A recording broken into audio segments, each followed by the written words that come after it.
ఇంత ఈజీ నా రాగి సంగటి చేయడం అంటే అనుకున్నాను. కానీ చేసిన తర్వాత తెలిసింది. నేనైతే ఫస్ట్ టైం దీన్ని మా ఇంట్లో చేయడం. జనరల్‌గా ఎప్పుడైనా తినాలనిపిస్తే బయట హోటల్ నుంచి తెచ్చుకుంటాము. కానీ ఇక్కడ కేరళలో దొరకదు కదా! రాగి సంగటి ముద్దలో నాటుకోడి పులుసు వేసుకొని ఒక పట్టు పట్టేసాం అంతే. మొదటిసారిగా ఈ రాగి సంగటిని, నాటుకోడి పులుసుని నేను కడుపుతో ఉన్నప్పుడు తిన్నాను.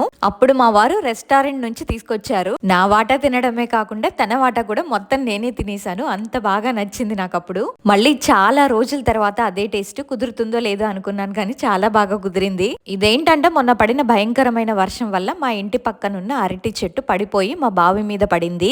అరటి గెల చూడండి ఎంత చక్కగా కింద వరకు కూడా వచ్చినాయి కాయలు. కనీసం అరటి పువ్వు కొద్దామంటే అది చాలా చిన్నదిగా ఉండడంతో దానికే ఉంచేసాను. మనం మామూలుగా కవల అరటి పండు చూసుంటాం కదా, కానీ ఇక్కడ 3 అరటి పళ్ళు కూడా కలిసి ఉన్నాయి. ఇదే నేను ఫస్ట్ టైం ఇలా చూడడం. చూడండి ఎంత మంచిగా వచ్చింది అరటి గెల, కానీ చివరికి ఇలా అయిపోయింది. మనిషి జీవితం కూడా ఇంతే, ఎప్పుడేం జరుగుతుందో చెప్పలేం.